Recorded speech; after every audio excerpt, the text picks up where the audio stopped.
Hi everybody, this is a video tutorial about the Rise Art shipping process, and I hope that this tutorial makes it a bit easier to set up your own shipping tables and to understand the shipping process here at Rise Art.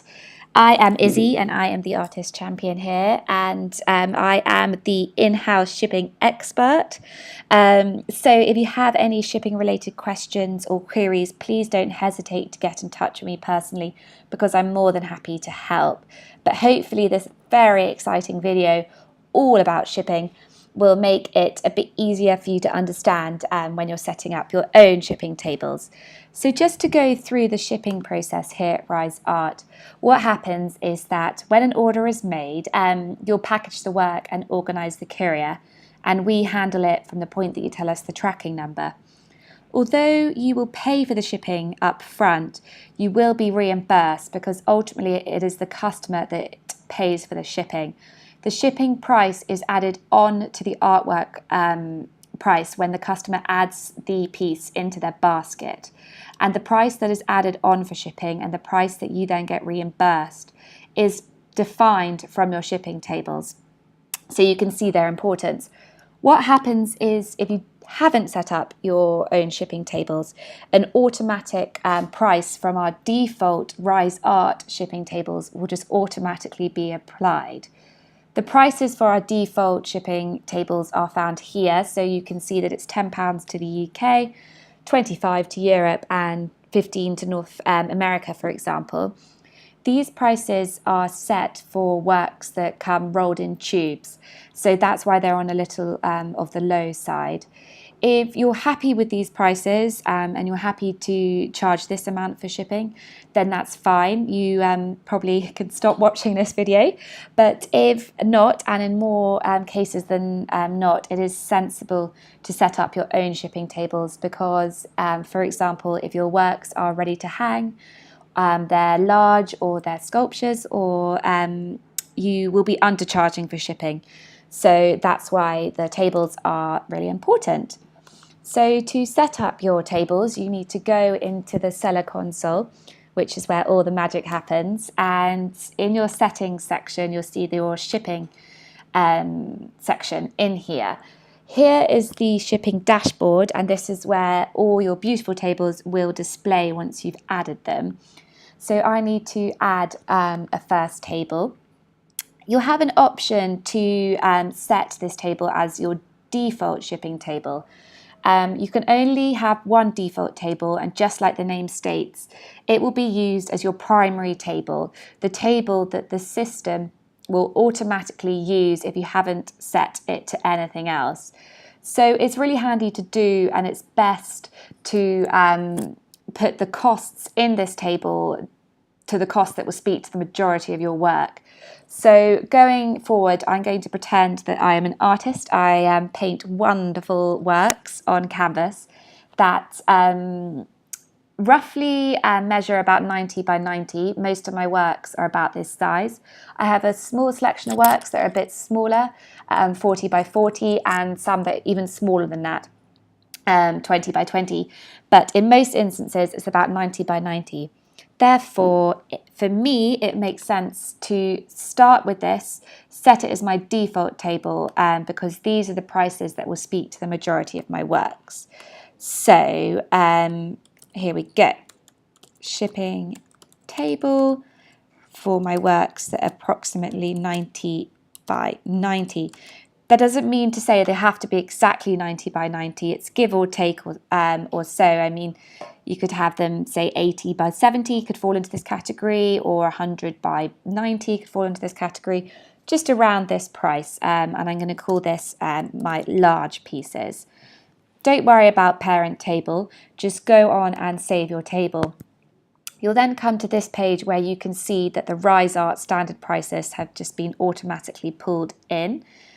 Here on the left is the shipping base, and this is the bit that we'll be editing today.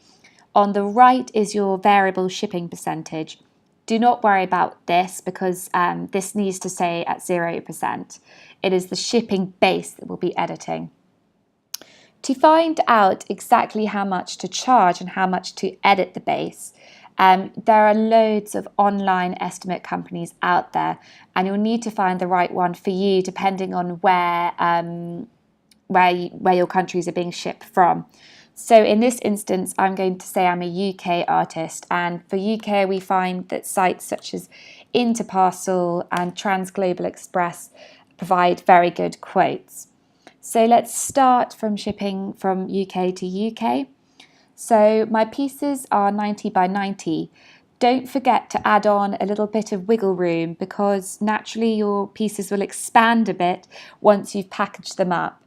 So I'm therefore going to account for this by adding on an extra 5 centimetres, and it's probably going to weigh about 4 kilograms. You'll then see the selection of quotes. As you can see, they do vary, and although it is tempting to put the highest price point for shipping, we really don't encourage this. It's important to keep your prices as competitive as possible. We find that the majority of reasons why sales fall through once works have been added to basket is because of high shipping prices. So it's best just to estimate it somewhere in the mid-ground, and just in some cases you'll be slightly undercharging, in some cases you'll be overcharging. So let's see. You can see you've got about £24 is the highest and about 10 is the lowest. I also am going to remember how much it costs me to package my work, because if you have any extra packaging costs, it's useful to add this into your shipping price as well. So I'm going to take a mid-range amount and remember my packaging, and I'm going to go for £15. You then go on and do exactly the same for all the different countries and regions. It's worth noting that the majority of our customers are based in the UK, Europe and North America. So if you're going to spend time, it's worth spending the extra time on these ones. So for Europe, I'm going to do exactly the same. I'm going to get a quote from UK to France. My measurements are all okay.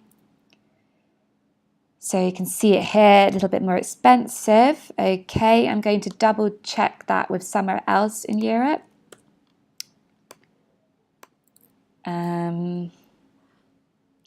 Okay, so around 50 seems sensible, but just going to double check that again.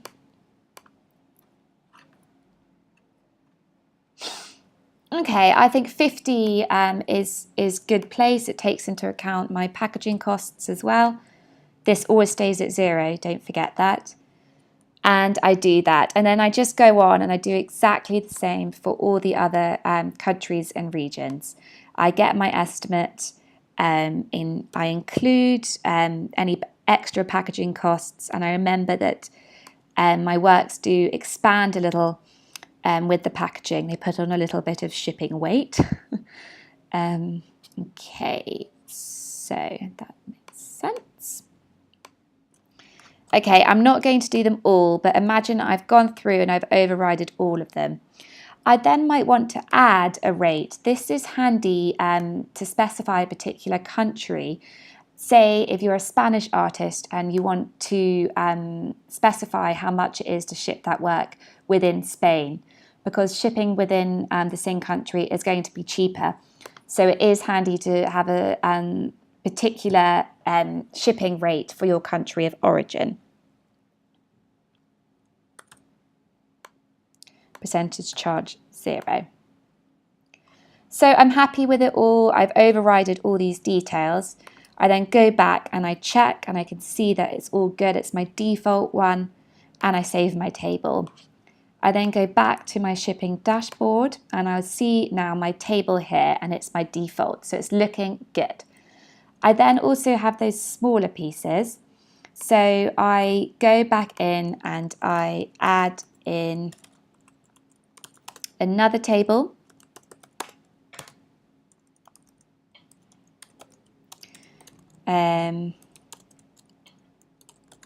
It's not going to be my default because I've already set that. Again, don't worry about parent table.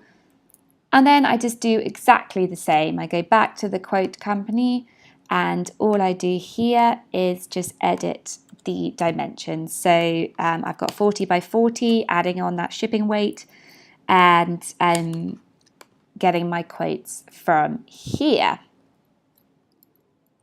Okay.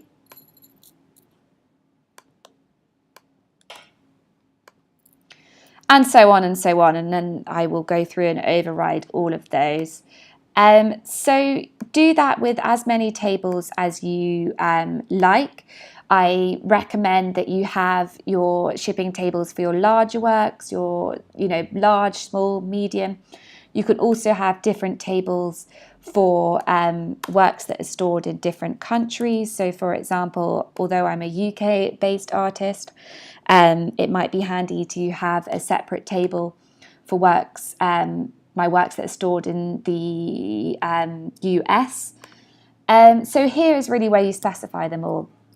Now, there's no point doing all that work if you don't then assign them to your pieces. So what you do is that when you're adding your new work, it's the shipping table section comes up in all the details bit that you're used to.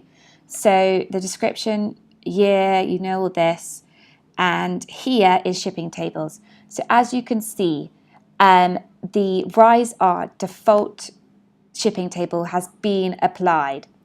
Therefore, I need to go out my way and tell it that this is my large piece, and it will then pull in those costs for this new work. So I add that work. You can also edit the shipping prices for works retrospectively. So all these beautiful pieces are live on my page at the moment. I then can go into details and edit the shipping amount retrospectively without unlisting it, which is always useful. So that's shipping in a nutshell. I hope it made sense. If you have any questions, as I said, please don't hesitate to email me at curators@riseart.com. But hopefully this helps, and happy shipping.